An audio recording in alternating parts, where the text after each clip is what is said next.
what is going on, everybody? How is everybody doing today? Welcome back here today to another episode of the Just Ballin podcast. Today, we are going to be reacting to another NBA 2024 mock draft. This time, we're going to be going over to The Athletic. You guys seem to really enjoy my reaction to ESPN's mock, both on Spotify, Apple Podcasts, and on YouTube. So we're going to be reacting to another respectable outlet over at The Athletic. Sam Vecenie is their top draft guy. He is well respected throughout the industry. So we're going to be reacting to what his mock draft was. That came out around a week ago. If you guys do enjoy this and want to see kind of more reactions, if you like that, maybe once a week, once whatever on the podcast, just let me know by either letting me know on Twitter, leaving a review on Spotify or Apple Podcasts if that's where you're listening, or if you're on YouTube, let me know in the comments, or just by dropping a thumbs up on this video.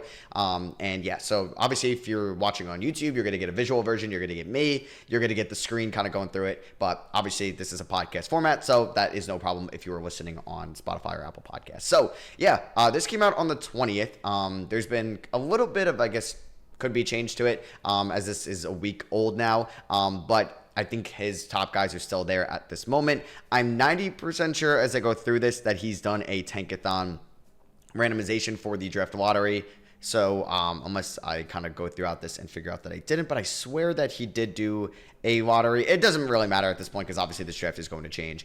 But he says the draft could be deep into the second round, but we won't know until the final college with the withdrawal date. But I'm very excited because of the variance from this draft. There's 58, I believe 58 draft picks here. I think the Knicks have to forfeit their draft pick next year in the second round. But I think like the Sixers forfeit a second rounder this year and another team as well, due to some tampering. So we'll see. Obviously, I'm excited to know who's going to stay in college, who's going to declare for the NBA draft. Like he mentions Johnny Furphy. He's a big name that could really be a top 10 pick next year if he stays at Kansas, but he could be a fringe first rounder if he stays in this draft. Keyshawn George from Miami as well, as you can see about him, and obviously there's some other names that could potentially stay at college. So he has number one pick being Zachary Risacher out of jail board, French prospect, 19 years old, 6'8", wing/forward. He says that Risacher is clearly the number one for him right now, that the NBA is consistently on the lookout for big wing/forward types who can knock down shots, defend at a reasonable level, and play with the ball in their hands. And that's what Risacher is going to embody at the NBA level. Honestly, like looking at the Detroit Pistons specifically, because that's who he has the mock to, and that's what I'm going to kind of look at here. It's not a big board. We're going to look at the team fits as well.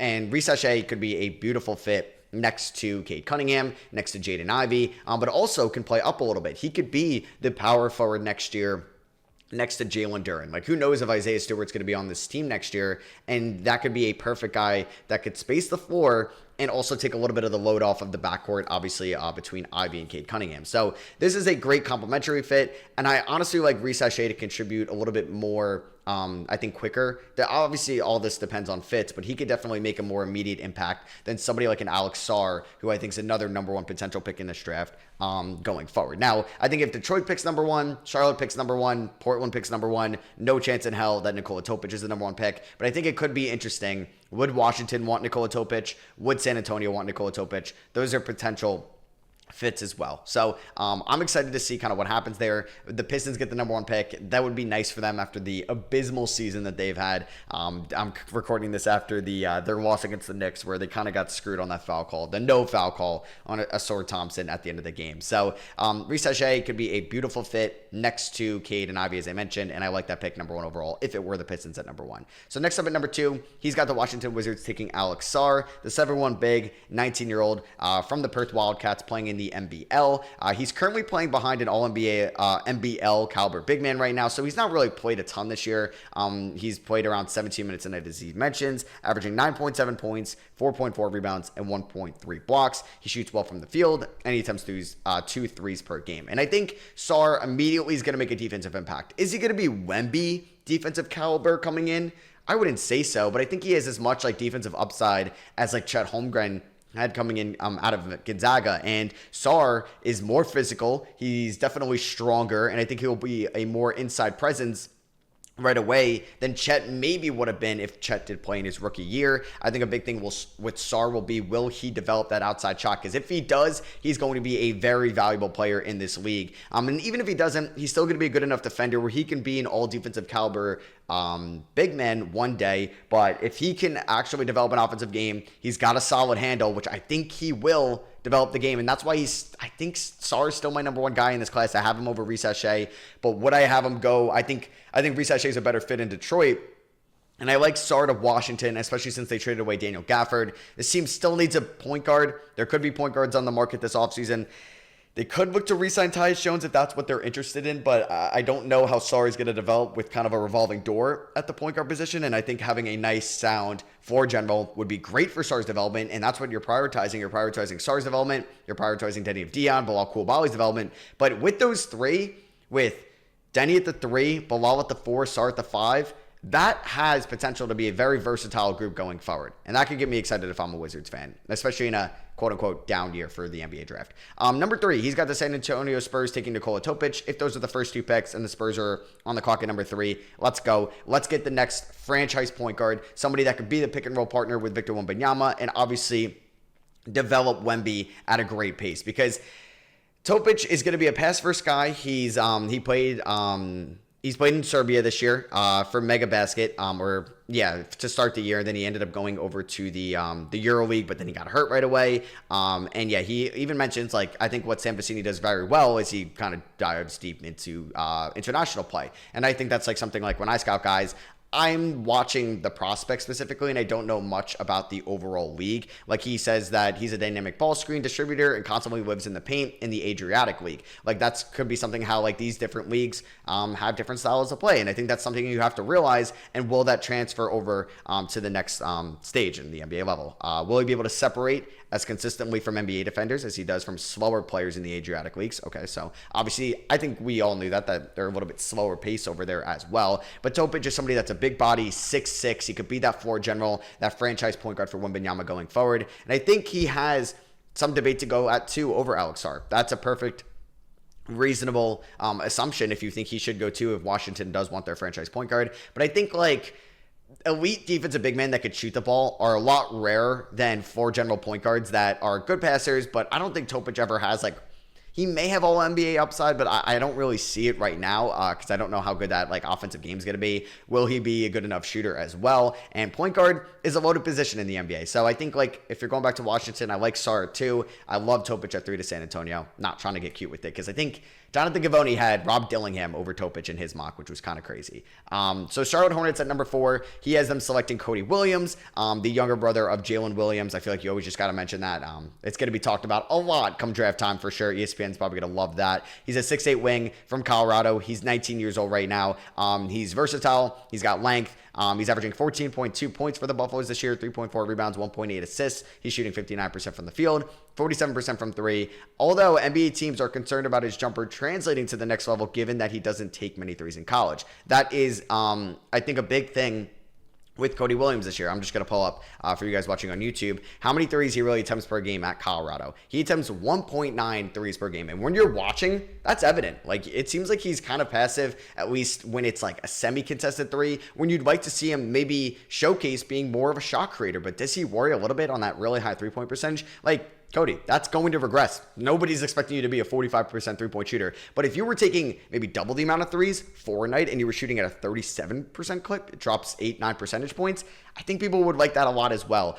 Because you can kind of look over his last couple of games here, like, just very passive against Utah. And just like, I watched the USC game where he was good, but it seems like kind of later in the game wasn't doing as much. And he has definitely, I think, some question marks as a ball handler as well. He is kind of turnover happy. I think that's going to be a big thing when these off-ball defenders, these weak side defenders are going to be way more, I guess, impactful, way more, I guess, like, just kind of getting into those passing lanes, and that could really be more disrupting to Cody Williams' driving ability. So he's somebody that definitely is upside as a complementary piece. I think he's kind of similar in some cases to Zachary Reese-Shea, but Reese-Shea is probably going to be a little bit more efficient as well. But I like Cody Williams. He's still my number 1 college prospect in this draft, so because nobody's really separated themselves from the pack.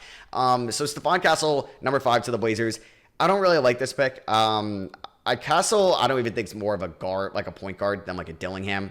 He's 6'6". He could be more of a forward. I've seen a lot of Bruce Brown comps as well, so you could definitely see that. I think Stephon Castle would probably benefit staying another year at college, but with the down draft, like, he could be a top 10 pick. maybe like it probably makes sense for him to stay, get a top 10 pick salary contract, and go forward with that. But he's somebody that's playing on like the best team in the country for the UConn Huskies.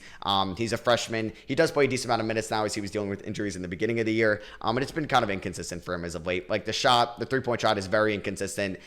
He's like the fourth scoring option behind Tristan Newton, behind Cam Spencer and Alex Caravan. So he's pretty much the fourth scoring option, and even fifth if you count Donovan Clingan as well, their big man, who we'll definitely get to in this video. I don't love the fit in Portland. As a wing, if he's ever going to develop an outside shot, or as a slasher, straight cutter, off-ball guy, I like it. But as a lead guard, as a lead ball handler, it's not really what Portland's looking for there at 5. I would like a lot of other options, including the next up guy, Ron Holland, out of the G League Ignite. So Holland this year, he's 18, he's 6'8", he's an incredible defender, but the outside shot has been kind of inconsistent this year for sure. He's shooting 44% from the field, 24% from 3, 75% from the line. Going back to the threes, he's taking about 3.5 a night. He's averaging 2.5 steals, phenomenal, 3.2 assists, and if we go to his turnovers, 3 a night. So 3.2 assists to 3 turnovers is not great and not what you want to see whatsoever. I mean, the G League Ignite has been a mess this year. He's gone on stretches where you're like, all right, the shot has fallen. He's been consistent enough. He's going to be a top 5 pick. And then there's other times where it's like,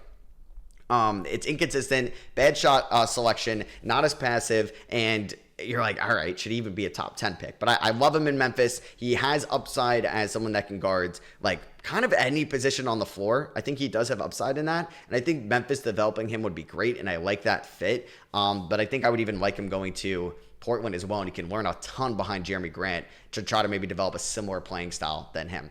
Matas Buzelis going to the Spurs at 7. I'm not a fan of Buzelis right now. I know people really like him. He's 6'10" and he's a forward. He's 19. He was a top high school recruit as well. I mean, if you thought Holland's splits were bad, it's a little bit worse for Buzelis, who is shooting 45% from the field, but he's shooting 29% from 3 on 3.1 attempts, 65% from the line as well. So I don't know if that jumper is ever going to translate. It looks okay, but I mean, that 6'10" size and frame, you could put him at the 3, you could put him at the 4. He only weighs 200 pounds right now, so he's definitely skinny, needs to put on weight. He'd be a project player, and I don't know if San Antonio's looking for that, but actually just kind of going back to this, I completely am dumb, and San Antonio picked at 3. So this is the Toronto pick. So I guess Dillingham doesn't make a ton of sense if you're going to take Topic, but I do love Dillingham as just kind of a bench scorer for you. Buzelis is a project player for sure. I don't hate it. But I think I would even like the next pick here, Jacoby Walter, who I think has a little bit more upside as a shot creator than Buzelis for sure. Walter has been a very fun prospect as of late as a Baylor. I kind of liked him a little bit more. Like the game he had against Houston, like a top team in the country, was a damn good performance. And it was just it's funny because every other game around it was kind of a stinker. Inefficient against Oklahoma, West Virginia, BYU, and most recently TCU last night. But yeah, he played very well against Houston. He was 7 for 13 from the field, 53% overall, 66% from, 50% from 3, 5 for 10. Yeah, 5 for 10. Great. The passing is not there right now. His, tunnel vision, I think, is a weakness of him, but I think he's a good defender. I think he's a good shot creator. I love the fit in Houston for sure, and you're getting this pick via Brooklyn. I don't know if Pop would want to coach a guy like Jacoby Walter, coming in if they're trying to win now specifically. Would he be patient with him? But I think Walter with the right development staff, and especially under Ime Udoka, if this is the fit in Houston and he could buy in completely, I love this. I love this a ton, especially if you don't really know the future of Jalen Green there. So he's got Kyle Filipowski going to the OKC Thunder at number 9. You probably heard Filipowski in the news a little bit after the court storming after they lost to Wake Forest on Saturday. He's a good player. He's, I think, consistent enough offensively. He's developed more of a three-point shot this year, going up from 28% as a freshman to 34% as a sophomore on the same amount of attempts a night at 3.4. I think he looks more comfortable out there, which would make sense, just being a year older, playing in a very respected program in a very respected conference. And I think he's good enough offensively to go in the top 15. I don't love him over some of these other fits, especially to OKC. I like the idea of OKC going with size here at number 9. I think Filipowski will move a little bit better than Donovan Clingan. I think he might be a little bit more of a project guy as well, but for what they need, just to get some size and rim running ability off the bench, I think Misi would be fine here. I think Khalil Ware has definitely fallen down people's boards. A player that I really like is Tyler Smith out of the G League Ignite, because he's 6'11". He's 19 right now. He'll still be 19, I believe, when the season starts, or maybe just turned 20. And he's averaging right now this year for the Ignite 13 points, shooting 49% from the field. But a big thing for him, 6'11", he's shooting 40% from 3. on 4.1 attempts a night. He's a solid shot blocker. He's good in the passing lanes. Like, he's a solid defender. I kind of like Tyler Smith. I feel like people are really going to like his game. And I think he's in that, that second tier of big man after Alex Sarr. Right now, like, Alex Sarr is clearly the best big man in this draft. And then after him, I think you're in like the Donovan Clingan tier, Kyle Filipowski, Tyler Smith, maybe Ethan Almanza, Yves Misi. I think Khalil Ware has fallen down a little bit, but I think I would like Tyler Smith here at number 9. I'm a little bit higher on him right now, and I feel like towards draft, he's going to be a lottery pick, maybe even a top 10 pick. Atlanta getting Dalton Connect at 10. I like this. I like Connect as a prospect a ton, but do I like him in Atlanta? I don't know. Gives me weird vibes for a team that I have no idea who's going to be on this team next year. If they trade Trae Young this offseason and they enter like a soft rebuild, I mean, I don't hate Connect either, because there's going to be a lot more volume or a lot more shots that are just open up if you're trading away Trae Young. And Connect can definitely play off of DeJounte Murray. He's a tough physical guy, high motor, great three-point shooter. The only thing on him, he's a 5-year college player. He's going to be like 23 once the season starts. So, yeah, a little bit on the older side, but a good player nonetheless. And I think 10 is a fine spot. Maybe a pick or two high. 11, the Chicago Bulls get Reed Shepherd. He's probably another player that could, I wonder if he would benefit staying another year at Kentucky. But he's like, the analytics love him. He's very efficient. Shoots 52% from the field, 51% from 3, 81% from the line, averaging just under 12 points, 4 rebounds, and 4 assists on a loaded and very deep Kentucky roster. And I think he should be a lottery pick, but he's a complimentary piece. He's a glue guy. It's crazy that he has Dillingham not even going here in the top 10, which I kind of disagree with. And we'll get to that when he has them going. But Reed Shepherd is definitely like a connector, a glue guy, a complimentary piece. I mean, Chicago may have their backcourt of the future in Ayo Dosunmu and Kobe White, because both of them have been phenomenal this year, especially Ayo Dosunmu a little bit as of late, because we all know about Kobe White. He'll be in the most improved player conversation. I don't know if Shepherd's, like, they want to take another guard. I think they need some more length, some more versatility. This could be a big man right here at 11. Like, going back to Tyler Smith, Donovan Clingan. This could also be a Ryan Dunn spot. I'm a big fan of Ryan Dunn's ability under the right defensive system, because he's the best defender in college basketball this season. He's a good rebounder, good slasher, good cutter. And like, you're like, Matt, he's only averaging 8.5 points. Watch Virginia play. They're like the slowest, lowest paced team in all of college basketball. That's their motto. That's what they've been known to do. And Dunn, I think, could be in play here at 11. I like Shepherd at like 11, but to the Bulls specifically, not as much. 12, he is the Thunder taking Tijan Salon. I think it's fine. I think like this is the highest I'd like to see Salon go right now, maybe 12 to like 16. I'm cool with. I mean, he's a 6'9", wing forward, similar to Reece Shea. And he's going to be probably a spot-up shooter as well. He's shooting 37% from 3 this season playing for Cholet. I'm going to use my best French accent there. Averaging 9.5 points, 3.5 rebounds. Definitely a project player. And if OKC is going to keep this pick at 12 while already making another pick at 9, I'm perfectly fine with them taking a project player. I mean, this also makes sense. They've seemed to do this a ton. Like, they've drafted Teo Maledon. They've drafted Alexis Pukuzevsky. They drafted Ousmane Dieng. They like these project guys. They like these international guys. So this could definitely be a mock as well. So here's Johnny Furphy going to the Blazers at 13. And if you can see it on YouTube below, Dillingham's going 14 to the Pels, which is, I disagree with him. I don't know, man. But like, obviously he knows a ton more than me. He gets paid to do this for a living. He works for a very respectable outlet. But Johnny Furphy going this high to Portland. So they end up with Furphy and they end up with Stephon Castle. I don't really like that draft for him. But Furphy, been very good in Big 12 play. Definitely. He's been still a little inconsistent. Like, you can kind of see his last 5 games. Struggled against Kansas State in overtime. Struggled against Baylor in that win. But then he rattled off 3 consistent shooting games as well, which you like to see. And he looked great. He looked very comfortable against Texas and Oklahoma specifically. And he's a great rebounder for somebody of his kind of stature. I mean, he's 6'9". He's got a great like size and frame to him for somebody, especially if he's going to be a 2 guard. Like, if he's going to be a shooting guard in this league, great size, great length, could be a great defender. If he stayed... Like, if he's like a fringe top 20 guy, and if he stayed at Kansas, I think for sure, even in a better draft class next year, can be a top 12 pick. I think he could benefit staying another year at Kansas and being that number 1 next year, not being behind like Kevin McCullough and Hunter Dickinson going forward. I'm shocked that he even has Portland. Like, I mean, I don't like Dillingham in Portland, but I'm just like shocked that he has Furphy ahead of Dillingham. Dillingham, 14. Dillingham was 3 in Jonathan Gavoni's recent mock, who's the main guy at ESPN, the main draft analyst at ESPN. Dillingham has been one of the best offensive freshmen in the country on Kentucky. Like I said, a very deep team. He doesn't start because I think I read something that they promised DJ Wagner a starting job. I don't know how true that is, but Wagner was like the more highly touted prospect recruit coming out of high school. And Dillingham is a beast, man, offensively. He's one of the best shooters in this class.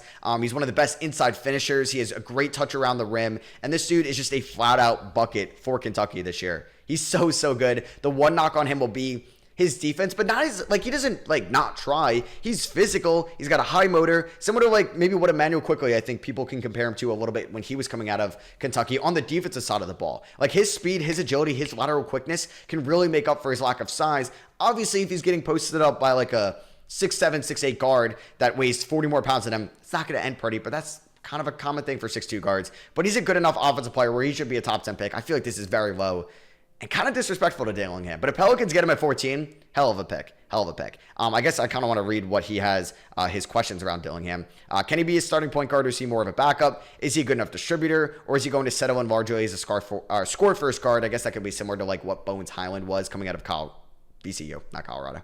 Can he hold up at all on the defensive end to allow him to close games? The best comparison I have would be for Dillingham is Lou Will. Would a team take Lou Will in this class?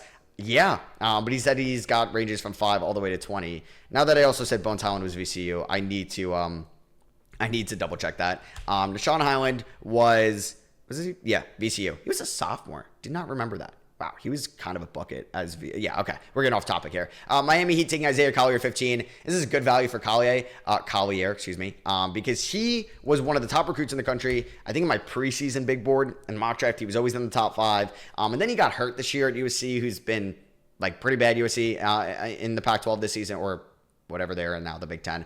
I guess they're still technically in the Pac-12 for this college basketball season. But he's averaging 16 points, 3 rebounds, 4 assists. Like I said, he had an injury, but he's been much better as of late. Like, he's had good games against Stanford, good games against Cal, great game against Colorado. I think that they lose that game. No, it wasn't in overtime, but it was a close game. And Collier is one of the better point guards in this draft, and getting him at 15 would be a steal for Miami. 16, Magic taking Keyshawn George.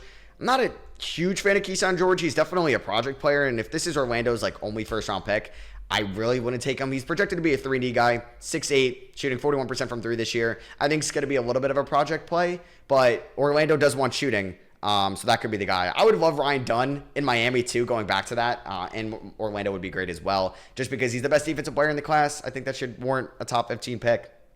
17, Raptors Yves Missi. This has like Masai Ujiri written all over it. He's a project big man as well. He's averaging 11 points and 5.5 rebounds this year for the Baylor Bears. There are some games, specifically in that Houston one, that they lost in overtime, where he was just not impactful at all, missed like the kind of game-winning free throw, and was not great inside against a physical Houston team. We could see that translate to the NBA level, but I think he has good enough size, and as he gets older and stronger, I think he'll be fine. Clint Capella, that's like a mock, or that's a comp. Like, I immediately, first time watching EBC, I was like, this is Clint Capella in college here. So next up, Knicks 18, Donovan Clingan. This is definitely kind of some of the lower spots I've seen Clingan go in these mocks. I don't mind this for the Knicks. With Mitchell Robinson kind of always hurt, Isaiah Hartenstein's pending free agency, as well as Precious Achiuwa. This could be a nice pick for the Knicks as well, just to get a good big man who's a sophomore coming out of UConn. I think the big thing with Clingan will be, will he be able to stay healthy as well? So having Mitchell Robinson and him is a little interesting. Hawks getting Jared McCain at 19. I like this a lot. I mean, with Ryan Dunn on the board, I don't know how I feel about this, but McCain is one of the best shooters in college basketball this year, shooting 41% from 3 for the Duke Blue Devils as a freshman. Dude's a beast. Suns getting Ryan Dunn at 20. I mean, this is a phenomenal pick for them. Coming off the bench, Ryan Dunn could immediately be your top point of attack defender, your top help defender, your top off ball, on ball. Like, it doesn't matter. He's the best defender in college basketball. He's 6'8", great size, great hands. He's a stud, like really good shot blocker as well. I'm not going to say he's like Josh Hart. I feel like he's a better defending Josh Hart, but obviously not as great as a shooter. But I think I don't know. I don't know if he'll be able to develop a jumper. Like, if he had a consistent three-point shot, if he was shooting like 31% instead of 21%, or if he was a good free throw shooter, not shooting 53% from the line, where you're like, all right, the shot is there. It could maybe translate the three-point shot over to the NBA level. He'd be a consensus top 10 guy, but the shot holds him back a little bit. But in this class, I'm taking his defense over anything. 21. Pelicans taking Jalen Tyson, out of Cal. Now, I didn't really start watching Jalen Tyson till a little bit, or like have him on my radar till a little bit as of late, because he is a junior, playing for 3 different schools: Texas Tech, and now Cal. And he's been good for Cal this year. He's been a good floor spacer. 6'7". It's a weird in between size. Like, where would he play at the NBA level? How will the defense be? Pelicans, I don't know. With Tyler Smith on the board, I'm taking Tyler Smith. Devin Carter going to the Sixers at 22. You can even like compare him to, I don't know if you want to compare him to like Bojemski, but you could. You could also compare him to a Cason Wallace, better defender, or excuse me, better rebounder. But Devin Carter might be the best guard defender in this class for sure. Like I think Ryan Dunn and Ron Holland are like the best forward defenders in this class. And for big man, you probably have Alex Sarr. But Devin Carter is like the best guard defender, is definitely up there because he's a stud on the point of attack, playing at Providence this year, in the Big East, good 3-point shooter. He may even go higher than this like 22 range. He could like, people could fall in love with him to go like 15, 16. Like I may like Devin Carter more than I like Johnny Furphy. Knicks taking Tyler Kolak at 23. I mean, Kolak's what is he? He's a senior out of Marquette. Played at George Mason his freshman year. One of the best passers in the country. Good 3-point shooter.